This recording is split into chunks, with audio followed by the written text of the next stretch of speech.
The night I agreed to work Halloween at Mercy Hill Cemetery, I told myself it was just another paycheck. But the truth is, I felt a knot of dread the moment old Reddick pressed the tarnished keys into my hand and whispered the rules in a voice meant for the dead, not the living.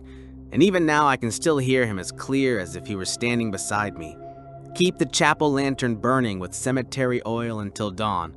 Don't answer if anyone calls your name from beyond the fence. When the bell tolls 13, turn the mirror to the wall and lock the viewing room. And never step off the gravel paths after midnight because the ground remembers. And though I laughed at his old superstitions while pretending to be tougher than I felt, the weight of those 4 rules gnawed at the back of my mind as I stood alone at the gate, staring into a sea of headstones that jutted from the fog like crooked teeth, waiting for me to make the first move. The keys rattled in my pocket like impatient dones as I lit the iron lantern with its strange, sweet-smelling oil, and when the flame caught, it gave off a pulse like a heartbeat, steady and low, as though the light itself was alive and judging whether I was fit to carry it. The chapel loomed ahead, its stained glass window depicting a sword-bearing angel, and when I stepped inside, the wooden beams overhead groaned like something waking from sleep, yet I forced myself to act casual, setting a lantern in the window to cast its glow across the cemetery, reminding myself this was nothing more than an old man's traditions, until the wind pushed the door shut behind me with a sigh that sounded too much like relief. Outside, the fog thickened, and the headstones seemed to shuffle in the dark as if realigning themselves for a better view. And though I wanted to believe it was just the whiskey on Reddick's breath that had flavored his warnings, the memory of his solemn eyes made me hesitate at the thought of pulling out my phone or switching on a flashlight, because deep down I knew the rules weren't meant as suggestions, they were lifelines. As the minutes dragged, laughter carried faintly from beyond the gates, kids daring each other to shout at the night, but it didn't take long for the revelry to fade and leave me standing in silence that pressed into my chest like wet cloth. And when the chapel bell shivered once, though no hand had pulled the rope, I almost turned and walked out right then, but my pride anchored me to the spot.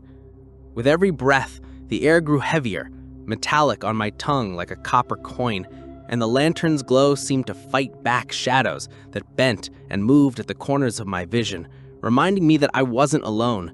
Not really, not in a place where every patch of soil covered stories, bones, and memories sharper than any blade.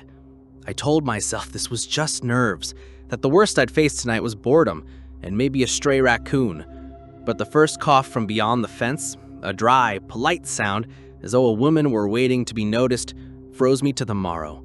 And when it came again, closer, followed by my name whispered with deliberate care, I realized how fragile the barrier was between superstition and survival.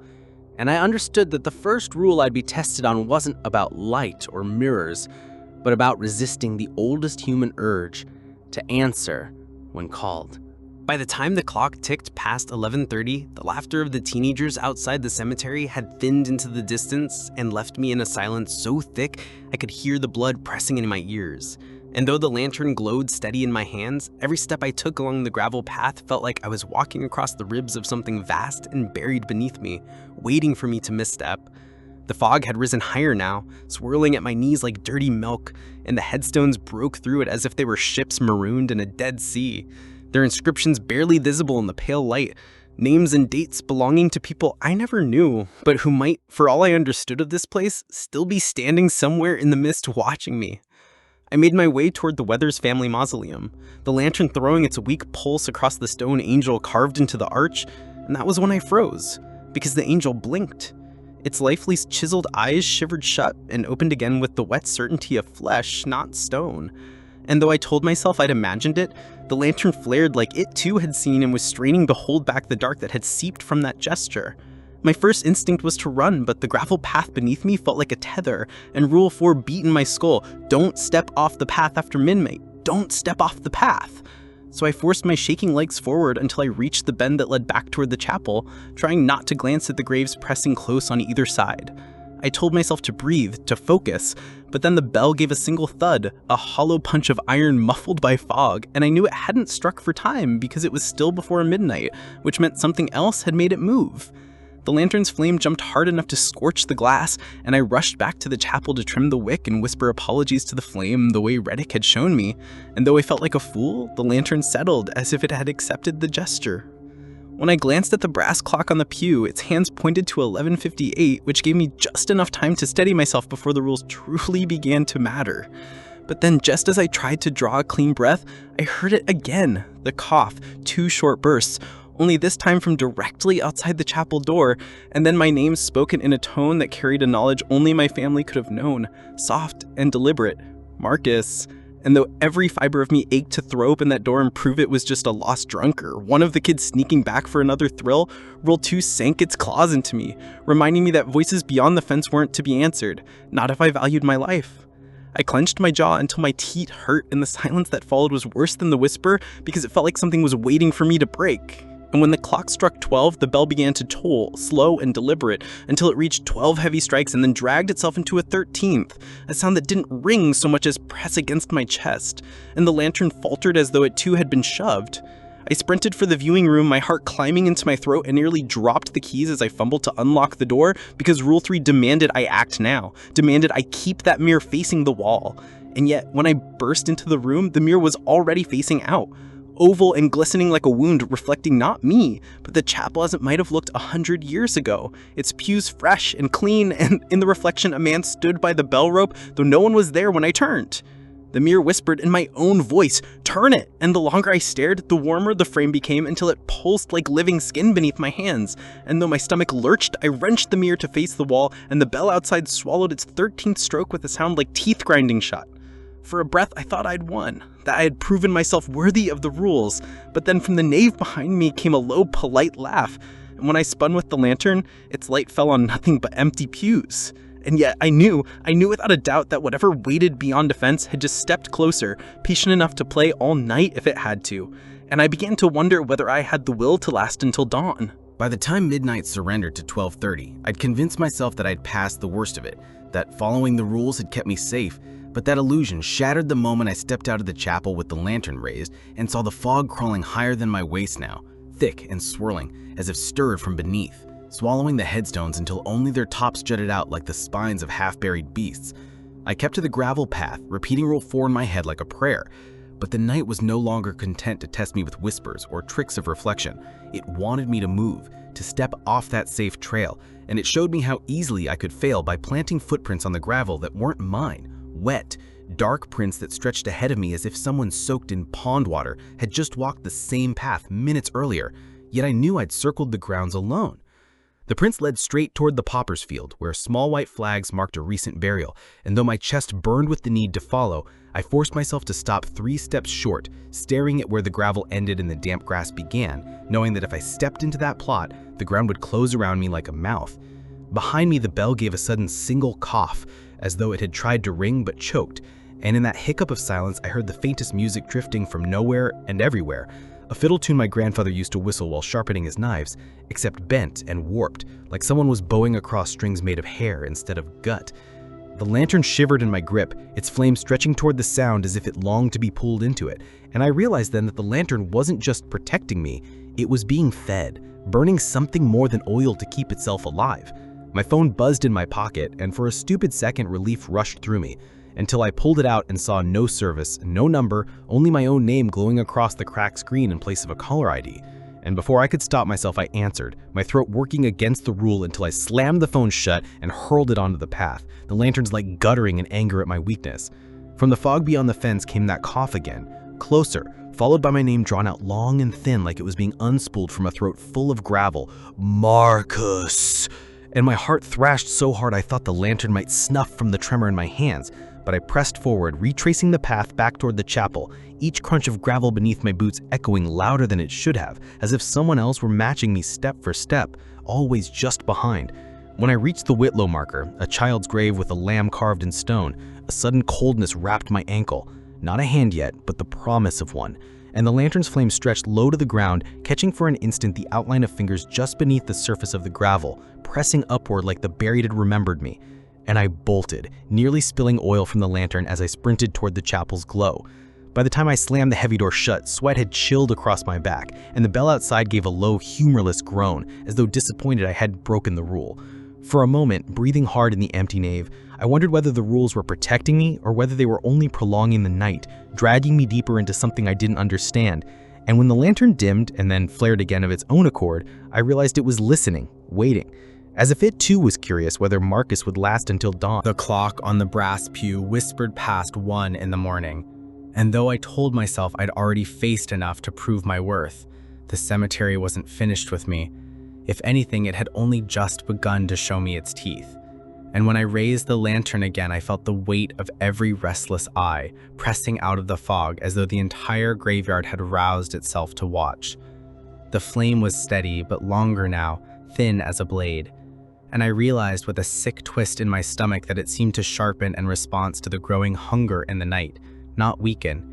And not terrified me more than any whisper or cough, because it meant the lantern fed on what the dark offered, and the dark was offering plenty.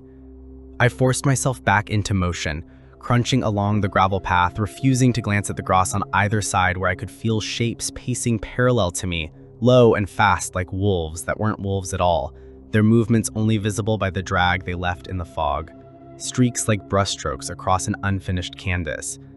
When I passed the caretaker's shed again, I thought of the jar of black salt still in my coat and how Reddick had scrawled edges on the label. And I couldn't shake the sense that the edges were fraying, that the rules weren't designed to keep the dead out but to keep me in, locked into the same endless ritual until I either obeyed perfectly or faltered once and became another echo inside the fog. As if to drive the point home, the bell outside began to stir, its rope quivering in the chapel rafters. And I knew it was coming before the sound even arrived, a sequence of strikes that rolled like thunder through my chest.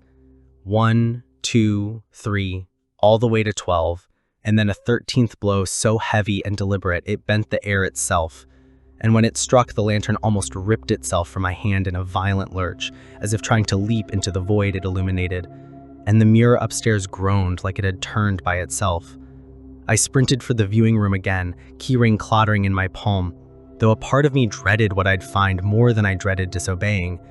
And when I shoved the door open, I nearly collapsed, because the mirror wasn't facing the wall this time.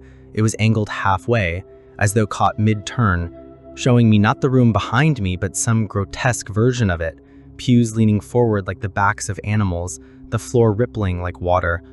And at the far end, a man-shaped figure standing stock still, his head cocked, shoulders draped in shadows so thick it made him look more absence than presence. My own reflection was missing, replaced by this thing that tilted its head in perfect rhythm with mine, until, to my horror, it moved when I stood perfectly still, its hand rising to trace a finger across the glass as if marking me, and that finger left behind a smear of condensation that formed 2 words, "Stay longer."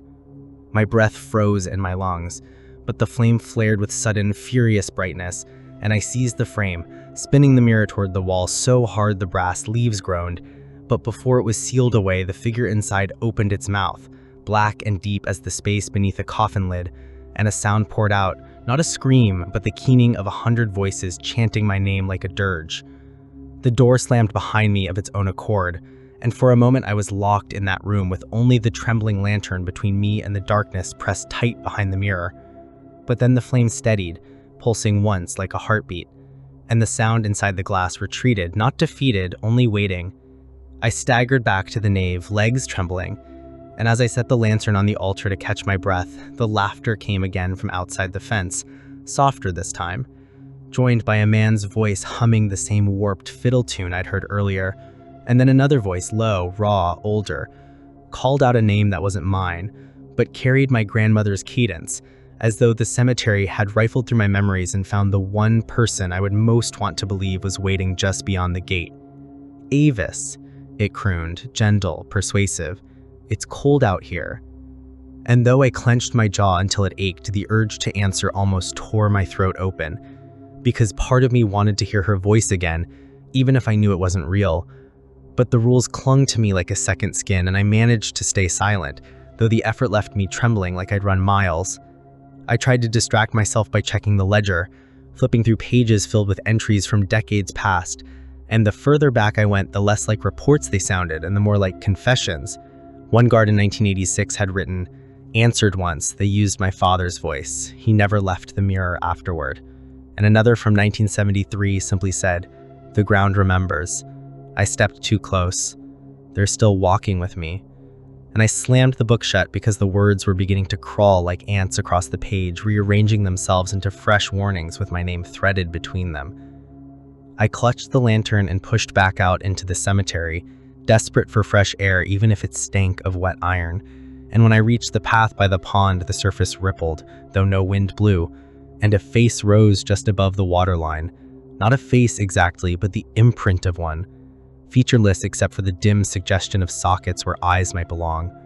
And the lantern pitched forward in my hand as though yearning to leap toward it. But when I whispered no under my breath, the light steadied, and the face sank back into the water without a ripple, as if acknowledging my resistance but promising to return. The fog had thickened so much now that I could barely see beyond the flame's reach, and in that narrowed circle of light, the rules pulsed in my head like commandments carved into bone, and I realized that surviving wasn't about bravery but about obedience, about refusing the small invitations that stacked like stones until one misstep buried you. And though I hated myself for thinking it, I began to wonder if the lantern wasn't keeping me alive so much as keeping me useful, a living participant in a ritual that would repeat every Halloween until the cemetery decided otherwise. And that thought burned colder than the fog itself as the bell gave another dry cough and, somewhere, just beyond the fence, a polite woman cleared her throat and waited for me to finally break. By the time the brass clock in the chapel wheezed toward 2 a.m., I felt like the night was peeling me apart one layer at a time, testing every seam of my willpower, and the lantern in my grip had become less a tool and more a companion, humming with a vibration so low it settled into my ribs like another pulse, steadying me even as my knees trembled.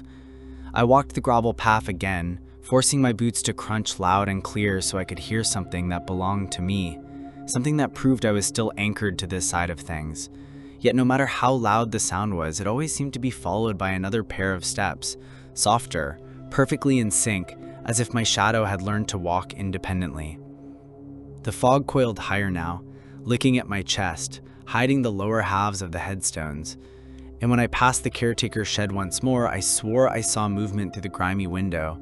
Something hunched, sitting still in the corner, shoulders shaking like it was laughing silently at my struggle. Though when I yanked the door open, the place was empty except for the shelves of oil, nails, and jars, the air reeking of mold and earth too damp to breathe. I pocketed the last of the black salt from the shelf and muttered thanks to no one, because I had a feeling I would need every grain before the night surrendered me. As I turned back onto the path, the voices started again. Not whispers this time, but conversation. The low, indistinct chatter of men and women carrying on as if the cemetery were hosting a party I hadn't been invited to. Their tones light and casual, their laughter bubbling up in the dark like carbonation. And though I strained my ears, I couldn't make out a single word clearly, as if the sound itself had been blurred, designed only to tempt me into answering, into leaning too close, into admitting I believed it. The lantern's flame bent toward the sound, and I had to shield it with my hand like I was scolding a dog, whispering, "Stay with me, don't listen to them." And when I said it, the flame seemed to soften, shrinking into itself like it had accepted the command, and I felt for a breath like I wasn't entirely alone. But then the chapel bell coughed out 6 hollow strokes, each one heavier than the last, and on the 6th, something cold and deliberate brushed against the back of my neck. A pressure that was neither hand nor breath, but the weight of being noticed by something that had been staring too long, and my body reacted before my brain could catch up. I stumbled forward, almost stepping off the gravel path into the grass where the ground pulsed faintly, like it had been waiting for me. And only at the last second did I catch myself, dragging my boot back onto the crunch of gravel, heart pounding so hard I thought it would rupture. The conversation in the fog stopped instantly, replaced by a silence that rang louder than sound. And then from the far side of the fence came a man's voice so ordinary, so convincingly human it twisted my stomach.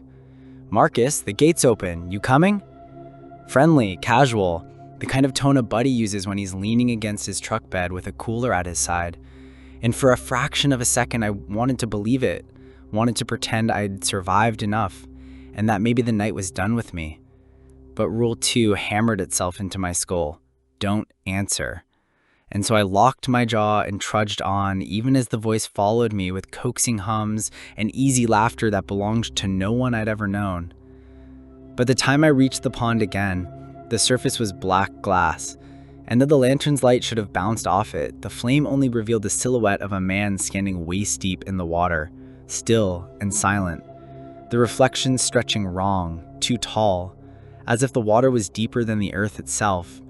And when I lifted the lantern higher, the silhouette leaned its head toward me and smiled, or maybe it was only the suggestion of teeth, jagged and pale beneath the surface, and I staggered backward, nearly spilling into the grass, but caught myself on instinct, throwing the last of the black salt in a frantic arc across the path. The grains hissed against the fog like water on hot metal, forming a jagged line that pulsed with the lantern's light, and for a moment the silhouette flickered, dissolving into ripples that rolled outward before vanishing altogether. I stood there, breathing ragged, my whole body quaking, and the lantern hummed again, louder this time, almost triumphant, and I realized with a shiver that it wasn't just feeding off the dark. It was feeding off of me, off my fear, my discipline, my refusal to break, and the longer I survived, the stronger it seemed to become, which left me wondering in a panic whether I was the one keeping the lantern alive, or if it was the lantern keeping me alive only so it could keep eating.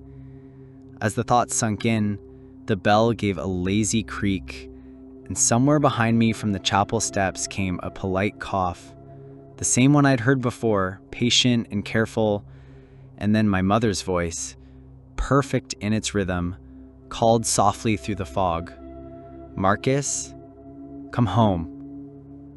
And I gripped the lantern so hard the handle bit into my skin and whispered to myself that I wouldn't break. Not yet. Not ever. But in the hollow of my chest, I knew the night had found the one voice that might ruin me before dawn.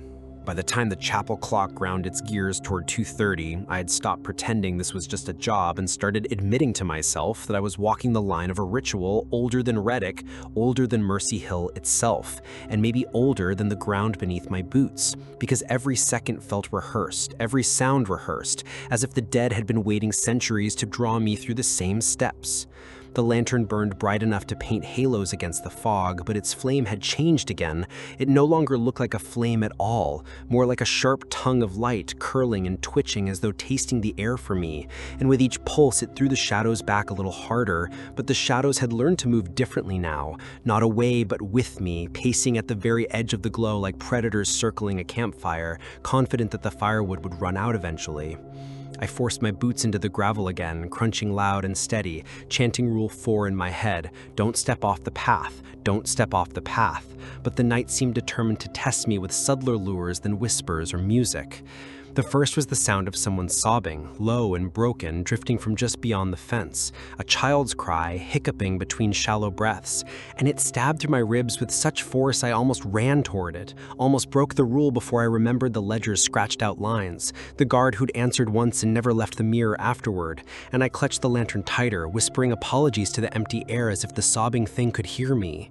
Then came the second lure, a hand, pale and small, rising slowly from the fog itself just inches from the path, not grabbing, not clutching, only open, palm up as if asking for help, as if begging to be taken, and the skin was so white it almost glowed, veins like blue threads, the kind of detail no hallucination could invent, and I had to lock my knees not to reach down and grab it, to keep myself from pulling it into the light or it would surely show me something I didn't want to see. The lantern quivered in sympathy, the flame bending toward that hand as if it wanted it too. And for the first time, I felt not like I was fighting the cemetery, but like I was fighting the lantern itself, as though it craved what the rules denied. I stumbled onward, sweat dripping down my temple despite the cold, and as I passed the Baxter boys' marker again, the lamb carved in stone, the ground trembled faintly, and for an instant the lamb blinked just like the angel had earlier, a subtle flutter of carved lids, and that nearly undid me, because it meant the smallest memorials carried weight, the children, the forgotten, the ones who'd been promised peace but hadn't gotten it, and maybe they were angrier than anyone else. Then the bell coughed again, not a clean strike, but a jagged scraping sound like something trying to pull itself down the rope, and I looked up in horror to see the line moving on its own, jerking in uneven spasms. And though I couldn't see the belfry through the fog, I knew something was up there tugging, testing, waiting for me to acknowledge it. The lantern surged in brightness suddenly, flooding the path with light so harsh it showed me details I hadn't noticed before. Impressions of bare feet pressed into the gravel all around me, dozens of them, circling, layered, some small, some large, some twisted at impossible angles as though their owners had been dropped onto the path from above, and I nearly gagged when I realized they were fresh, pressed into the stones not moments ago. I backed away, holding the lantern high, but the footprints followed, new ones forming in the gravel as though invisible bodies were stepping into existence with each breath I took. Desperate, I remembered the black salt and scattered what little remained into a crude line across the ground, and for a blessed instant the footprints stopped, the lantern burning steady again, but I knew I was almost out of tools, out of strength, and dawn still felt impossibly far. I forced myself back to the chapel, half running, and when I pushed the heavy doors open, the nave smelled different, sweet to cloying like flowers left too long in a sealed casket, and my gut told me the mirror had turned again. I crept to the viewing room, heart banging in my throat, and sure enough, the oval glass faced outward, but this time it wasn't showing pews or shadows. It was showing me myself, but not quite. My reflection stood a half step closer than I did, lantern in hand, but its flame was out. Its eyes were pits of black, and when I tried to move, it didn't follow. It only smiled with my own lips stretched too wide and whispered through my mouth never moved, "Break one rule and it's over," and then lifted its lantern to reveal a flame blacker than the space around it. I tore the mirror back to the wall, nearly screaming, and the sound that came from the glass was like 100 knuckles tapping in furious unison, a storm of demands I couldn't understand but felt like nails scraping inside my skull. The lantern in my grip throbbed in answer, its flame shuddering but not dying, and I realized then that the rules weren't arbitrary, they were bindings, threads holding the ritual in place. And if I broke even one, the mirror, the voices, the ground itself would split open to claim me, and maybe worse, the lantern would let it happen just to feed. I stumbled back down the chapel steps into the fog, heart quaking, whispering over and over that I'd make it to dawn, that I'd keep the rules, that I'd live. But the night was listening, and from beyond the fence came my mother's voice again, softer now, more tired, more human, saying, "Marcus, please, I'm cold." And though I bit my tongue until I tasted blood, the ache in my chest told me the cemetery was winning, that it had found the crack in my resolve, and it was only a matter of how long I could keep from answering. By the time 3 o'clock bled into the cemetery like ink through cloth, I was shaking so badly I had to grip the lantern with both hands just to keep it steady, the flame inside lengthening and shortening like it was breathing for me, inhaling my fear and exhaling a kind of resolve I wasn't sure belonged to me anymore. The gravel path had grown narrower somehow, or maybe the fog was pressing closer, but each crunch of stone under my boots felt like I was walking on the spine of something ancient that might roll over if I put my weight wrong, and every step beyond the chapel dragged me further into a place that didn't belong to the living. The whispers had stopped, but that was worse because silence here wasn't empty, it was watchful, packed with eyes I couldn't see but could feel. Eyes that seemed to lean forward the longer I refused to break the rules, and when the first sound came, it wasn't a cough or a voice, but a scrape, metal on stone, deliberate, like someone dragging a blade along the headstones just out of sight. The lantern hissed and spat sparks against the glass, throwing sudden bursts of light into the fog, and for an instant I caught glimpses of shapes walking parallel to me beyond the fence, not tall like men, but bent, long-armed, their heads lolling as though their necks were too weak to hold them, and they moved in unison, always keeping pace, never once stepping into the glow. I pushed onward, sweat cold on my back, until the path curved near the pond again, and that was when I saw something worse than shadows. The water itself had risen, not in waves but in columns, 4 of them, as though invisible figures were lifting themselves out of the pond and carrying the surface with them. And though their bodies were made of nothing but water, each had a face pressed into it, eyes hollow, mouths wide, and the sound that came from them was laughter without joy, gurgling like water poured over stones, and the lantern surged bright enough to sear my eyes just to push them back. I staggered, blinking spots from my vision, and in that dazzle of half-blindness, I nearly stepped off the gravel into the grass, catching myself just in time, my breath ragged as Rule 4 clamped down in my head like a fist. Never leave the path. The ground remembers. And though I managed to stay upright, the truth was dawning hard and merciless.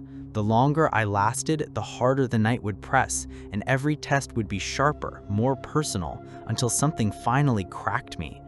I forced myself back toward the chapel, the lantern now heavy as stone in my hands, and when I climbed the steps, I stopped cold because the door was already open, swinging gently on its hinges, and the air that leaked out smelled like rot and roses. Inside, the nave glowed faintly, though I hadn't left any candles burning, and as I crept in, I saw them, tiny footprints in the dust, small, bare, wet, leading from the door to the viewing room, and I knew before I even touched the handle what I'd find.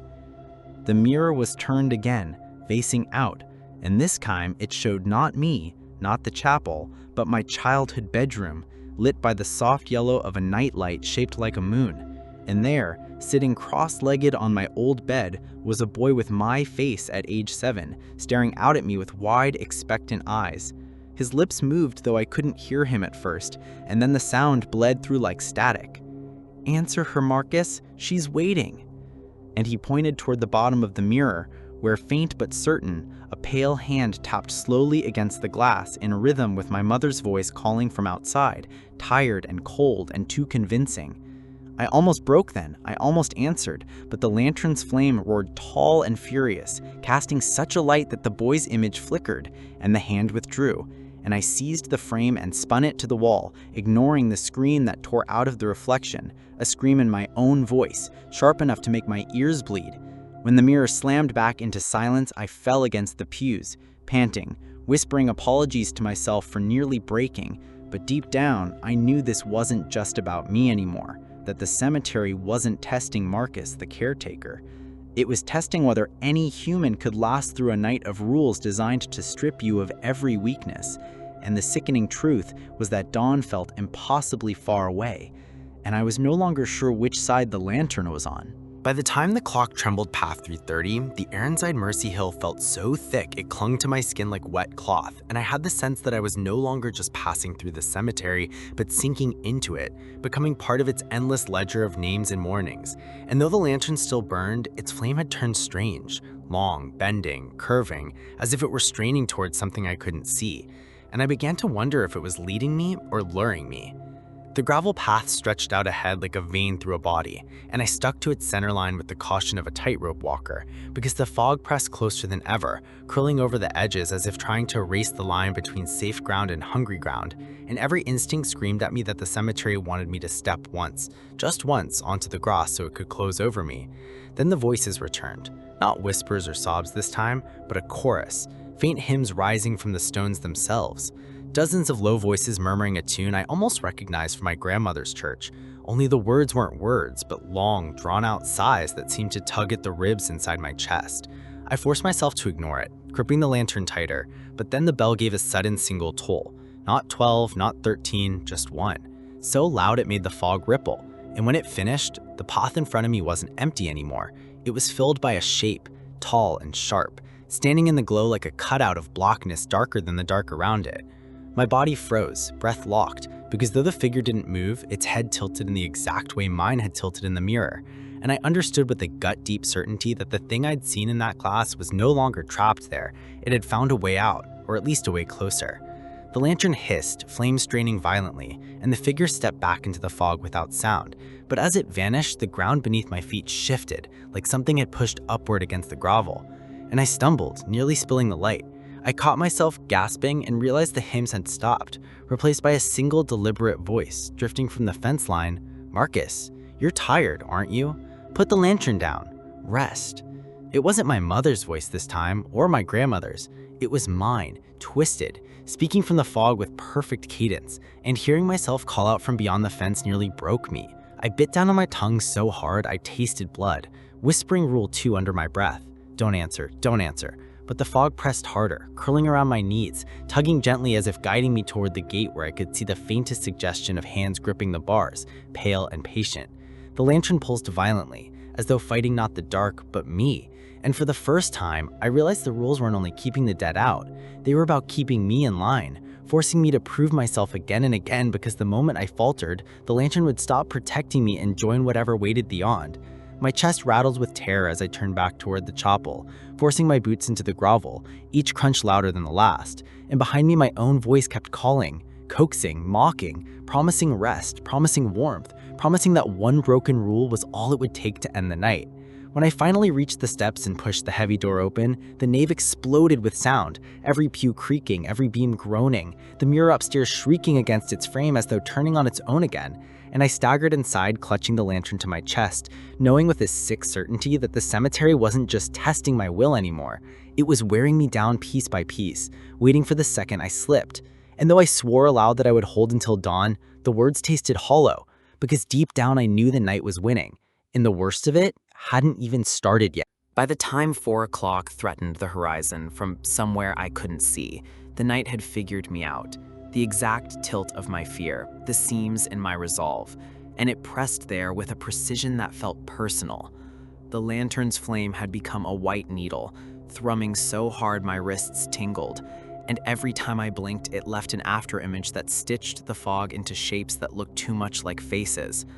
I kept to the gravel path because Rule 4 had carved itself into my bones, but the cemetery decided to make that rule feel impossible. A sycamore had dropped half a limb across the walkway between the Whitlow marker and the pond, a black, slick wedge glistening with dew, and the gravel on either side sloughed off into soft, swampy grass. The message was clear: climb or step off. And as I approached, the bell gave a single dry note. Not a toll, but a throat clearing, and the mirror upstairs ticked in its frame like a clock that hated time. I tested the sycamore with my boot, and it rocked as if something beneath it had pushed back. The fog thinned just enough to show me hands cupped under the bark like the limb rested on a bed of pale, eager palms. I couldn't step off the path. I couldn't turn around. Behind me, the footprints had returned, overlaying my own in a perfect cadence like a second Marcus walking backward out of his life. I thought of the jar-labeled edges and cursed myself for having used the last of the black salt at the pond. The lantern pulsed, impatient, as if to say, choose. I remembered Reddick's shelf of chunk and the caretaker's habit of saving everything, and an idea dropped into me like a stone. An edge doesn't have to be salt.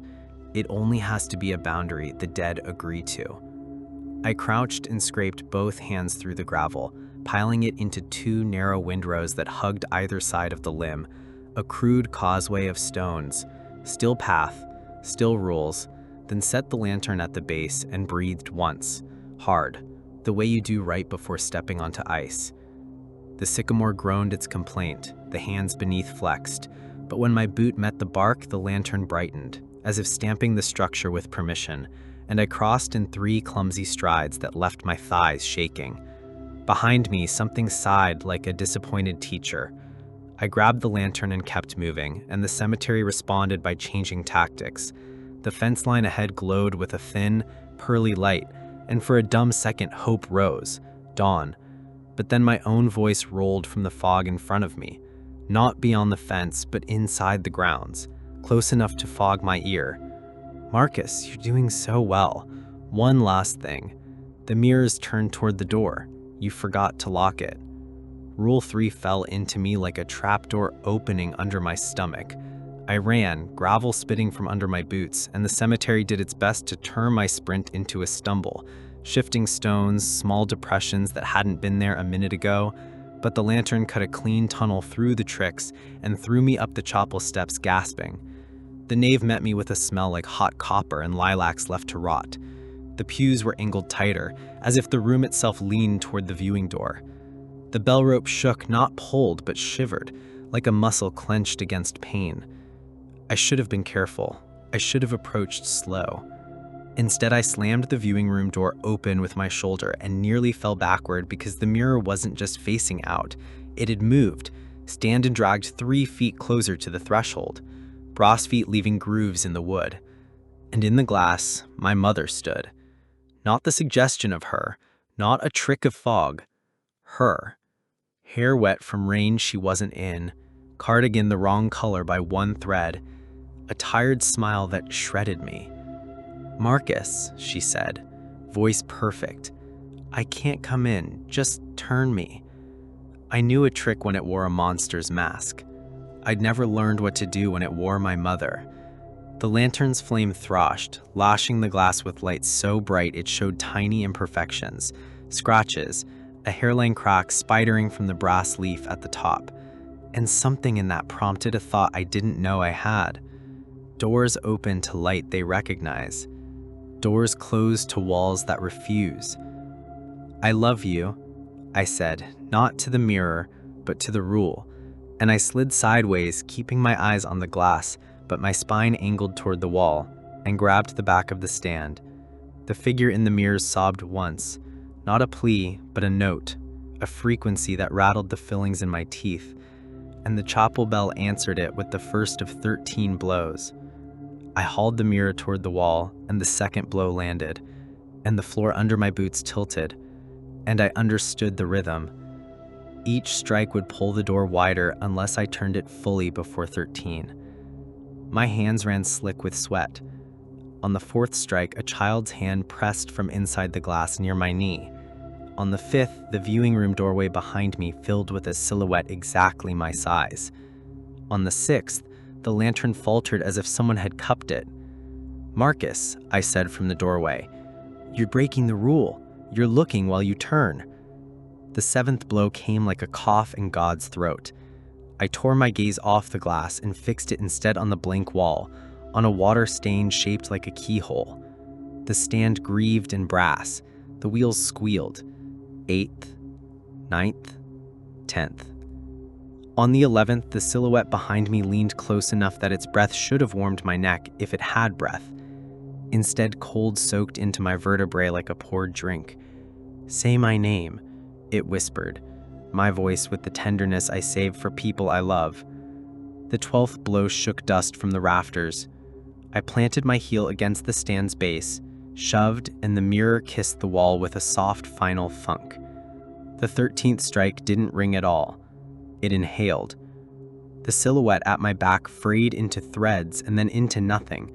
The child's hand slid down the glass like a snail's track and vanished.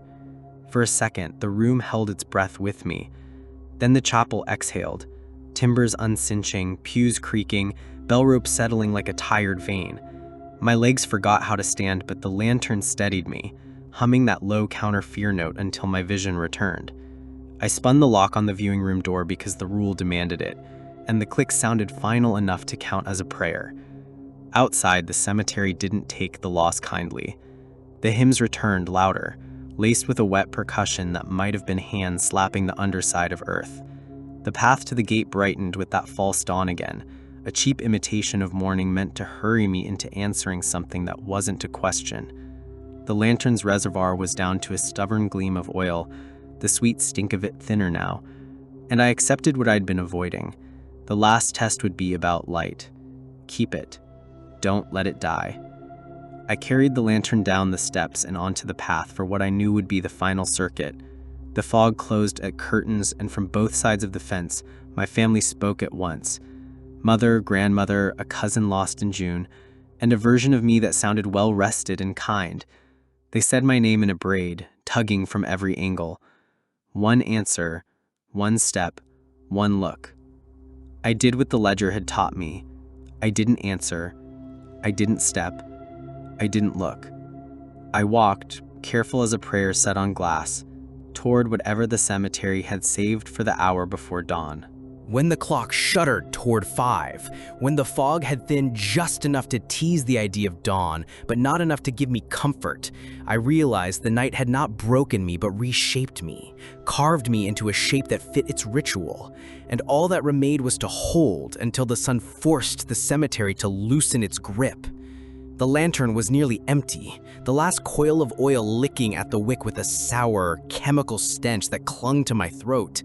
Yet the flame burned hotter, brighter, as if it had chosen defiance in its last breaths, and I clung to it like the only lifeline left.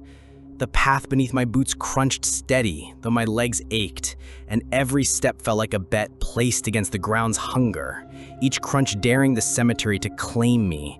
and I could feel the weight of every whisper, every cough, every false voice pressing against the edge of the light, trying to force me into breaking just once before dawn. The mirror upstairs ticked faintly like a clock, but I ignored it, knowing the rules had been satisfied, turned, locked, refused. And what remained was Rule 1, the one that mattered most now. Keep the lantern burning until dawn. As I reached the east gate, the cemetery pulled its final trick, clearing the fog just enough to let me see beyond the bars. And there stood my mother, her cardigan frayed at the sleeves exactly as I remembered, her smile weary but full of love, and behind her shapes of others I had lost, family, friends, faces that made my chest tighten with longing, all of them bathed in a light so warm and golden it hurt to look at, and they called for me, not with voices twisted or coaxing, but with the exact tones I had stored in memory, perfect, sharp, true. And my knees buckled with the weight of it, because the longing to cross, to answer, to step off the path and fall into their arms was greater than any fear of the dead. The lantern shook in my grip, flame guttering as though it too was tempted. And I realized then the cruelest truth. The rules weren't just to protect me from the dead, but to protect me from myself, from my hunger to answer, to see, to believe. And if I failed here at the last test, I would undo every moment of suffering, every act of obedience, and give the cemetery exactly what it wanted. I closed my eyes, tears sliding hot down my face, and whispered to the flame, "Not yet, not tonight." And the lantern flared, burning so hard I thought the glass would shatter, throwing a sheet of white across the gate, bleaching the figures into shadows that peeled away from the bars and dissolved into fog. When the light receded, the cemetery groaned like a house settling after a long storm. The voices dwindled into mutters, the ground beneath me slackened, and the first gray hint of dawn bled into the east. The lantern's oil finally gave out, the wick curling into smoke, but the flame lingered 1 second longer than it should have, as if nodding approval, then winked out with a hiss. I stood there, at the gate, the cold iron biting my hands, waiting for some final claw to drag me back. But none came. The rules had been kept, the night had been endured, and the cemetery, bound by its own law, let me live. When Reddick's coughing truck rattled up the lane at 6 sharp, he found me still gripping the empty lantern like a relic. My boots sunk in gravel weren't thin by pacing. And he didn't ask me what I seen. He didn't ask me if I heard my name called or if the mirror had turned. He only asked, "Did you keep the light?" And when I nodded, he gave me the faintest smile, one that didn't quite reach his eyes, and said, "Then you'll be back next year if it lets you," before driving away into the sunrise. I don't know if I slept that day, or if I just drifted in a half-dream where voices still called from behind thin walls, but I know this: the rules are not just superstition. They are chains that bind the living to survival, and the moment you break them, the cemetery remembers you forever. And sometimes, when I walk past a mirror in my apartment, I swear I see my reflection smiling just a fraction too wide, lanternless, waiting for me to slip. But I remind myself I made it once, I can make it again. And if you ever find yourself in Mercy Hill on Halloween night, if someone hands you the keys and the rules, remember this: keep the lantern burning, never answer when called, turn the mirror to the wall, and stay on the path.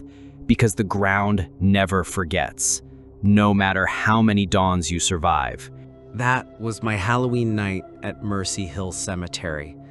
And though I made it through, I know I'll be back when the lantern calls again. The rules saved me, but they didn't free me. And maybe next year I won't be strong enough.